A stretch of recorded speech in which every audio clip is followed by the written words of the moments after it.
సిన గాయత్రి, అత్తమ్మ ఈ ఎడ్ల బండెందుకు? అప్పుడు యశోద నవ్వుతూ, కోడలా, నీకు తొందర ఎక్కువే. నువ్వు కాసేపు నన్ను ఏమీ అడక్కు, ముందు వెళ్ళి ఆ బండిలో కూర్చో అంటూ చెప్పింది. దాంతో గాయత్రి తన అత్త చెప్పినట్టుగానే వెళ్ళి ఎడ్ల బండిలో కూర్చుంది. తరువాత ఆ వాడలోని కొందరు కూడా వచ్చి బండిలో ఎక్కారు. బండి అలా దగ్గరలో ఉన్న పట్నానికి వెళ్ళింది. అక్కడ పట్నంలో ఎన్నో రకాల దుర్గాదేవి అమ్మవారి ప్రతిమలున్నాయి.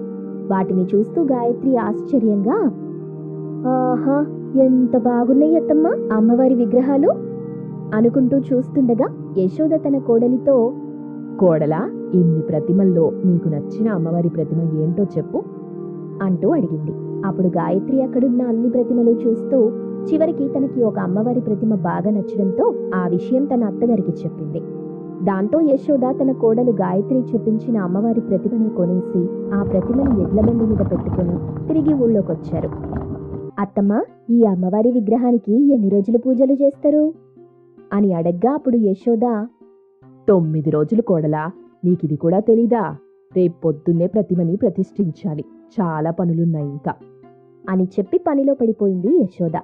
తన అత్తయ్య అలా కష్టపడుతూ పనిచేస్తుంటే తను కూడా తన అత్తగారికి సాయం చేస్తూ ఉంది గాయత్రి.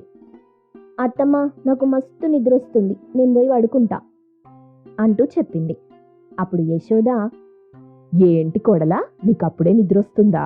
ఈ రోజు అసలు మనం నిద్రపోయేదే లేదు. నీలాంటి మంచి కోడలొస్తే అమ్మవారి ప్రతిమని ప్రతిష్ఠిస్తానని మొక్కుకున్నా. ఆ మొక్కు సవ్యంగా జరగాలంటే రేపు అమ్మవారిని ప్రతిష్ఠించిన తరువాత తనకి నైవేద్యాలు పెట్టకూడదు. రా, పిండి వంటలు చేద్దాం అంటూ యశోద ఆ రాత్రంతా కోడలు గాయత్రితో పిండి వంటలన్నీ చేయించింది. మరుసటి రోజు పొద్దున్నే పంతులు రాగానే దుర్గాదేవి అమ్మవారి ప్రతిమని ప్రతిష్ఠించి పూజలు చేస్తూ ఉన్నారు. అత్త కోడళ్ళు రాత్రంతా కష్టపడి చేసిన పిండి వంటలన్నీ అమ్మవారికి నైవేద్యంగా పెట్టారు. అత్తమ్మ, దుర్గాదేవి అమ్మవారిని ప్రతిష్ఠించినాం గదా, నేను పోయి బతుకమ్మ తయారు చేయనా, మనం రాత్రికి ఆడుకుందాం అని చాలా సంతోషంగా అడిగింది. అప్పుడు యశోద, బతుకమ్మనా? ఇక్కడెవరాడతారు కోడలా? ఇక్కడ బతుకమ్మ ఎవరూ కూడా ఆడరు గాని రోజు అమ్మవారికి పూజలు చేస్తూ ఉండు అని చెప్పి వెళ్ళిపోయింది అత్తయ్య. ఆ మాటలకు గాయత్రి చాలా బాధపడింది. తను చిన్నప్పటి నుండి ఏ రోజు కూడా దసరాకి బతుకమ్మ ఆడకుండా ఉండలేదు. తనకి బతుకమ్మ అంటే ఎంతో ఇష్టం. కానీ అక్కడ ఎవరూ కూడా బతుకమ్మని జరుపుకోరని తెలిసి బాధపడుతుంది.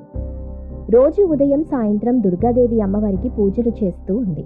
కానీ గాయత్రి ముఖంలో బాధ చూస్తూ ఉన్న యశోద ఒకరోజు గాయత్రి దగ్గరికి వెళ్ళి, అమ్మా గాయత్రి, ఎప్పుడు